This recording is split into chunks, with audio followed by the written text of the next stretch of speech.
Direktur Bina Haji Ditjen PHU Kementerian Agama Indonesia, Arsad Hidayat LC, 49 tahun, sepanjang Minggu, 9 April 2023 malam, menyambangi 13 kelas bimbingan teknis, BIMTEK, bagi 1.243 petugas penyelenggara haji Indonesia, PPHI, Arab Saudi di Asrama Haji Pondok Gede, Jakarta Timur.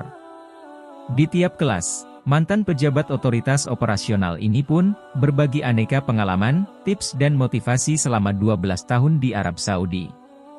Di momen pemantauan BIMTEK terintegrasi ini, Arsad pun diperkenalkan oleh tim panitia.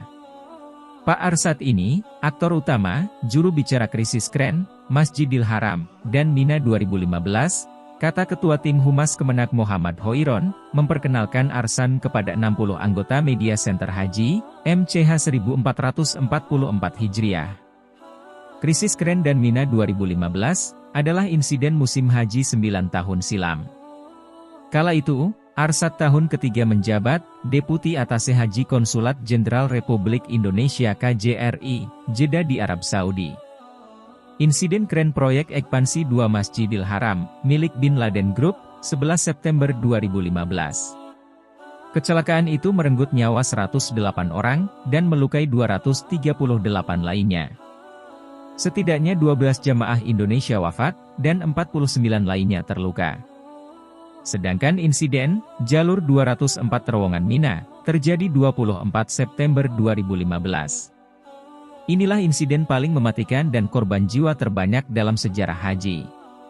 Kurang lebih 2.400 jamaah haji, asal 31 negara, jadi mujahidin haji, hanya dalam kurun waktu 10 menit.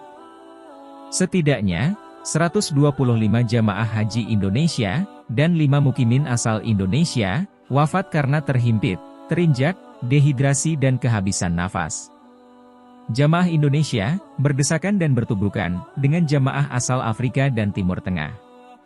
Setidaknya Crisis Center dan MCH, 21 kali jumpa pers, untuk mengabarkan perkembangan musibah itu ke tanah air, dan Arsad Hidayat dalam kapasitas sebagai diplomat haji jadi juru bicara pemerintah di Arab Saudi. 2 kisah insiden jamaah haji ini, direview Kemenak untuk tim MCH 2023, sebagai refleksi atas peran vital tim Media Center, dalam upaya mengabarkan dan mengurangi, kepanikan kerabat, 200.000 jamaah haji di tanah air. Arsad banyak mengalokasikan waktu jadi motivator bagi petugas haji di tanah air. Kepada 60 jurnalis anggota Media Center Haji, MCH 2023, dia menantang jurnalis untuk membuat buku, Bunga Rampai Tips Berhaji Aman, Sehat, Mabrur dan Berberkah. Tutup kepala, baik topi ataupun payung ya. Kalau topi kalau dalam keadaan umroh kan nggak boleh nutup kepala, berarti pakai payung. Yang kedua, mereka juga tidak boleh terlalu banyak aktivitas yang dalam tanda kutip tidak ada hubungan kaitannya dengan ibadah. Ya, jadi kalau seumpamanya tidak ada aktivitas yang terlalu penting, istirahat aja di hotel.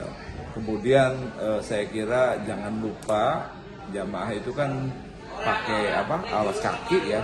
Nah, ketika ke masjid mereka kan kadang ada yang sembarangan nyimpen sandal. Itu harus perhatikan betul. Kalau sandal simpan di tempat yang gampang mudah diingat, sehingga pada saat pulang mereka bisa memakai sandal. Sandal yang paling efektif apa pengalaman Pak? 10 tahun kalau sandal sih tidak ada spesifikasi khusus. Saya kira kalau sandal-sandal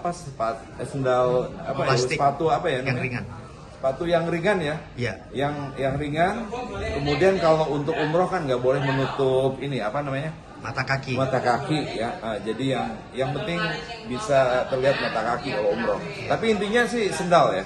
Sendal supaya supaya mereka tidak kepanasan, tidak melepuh kalau mereka saat mereka keluar dari Masjidil Haram menuju hotelnya masing-masing kan. Di sana kalau nginjek aspal, kaki kita yang kalah.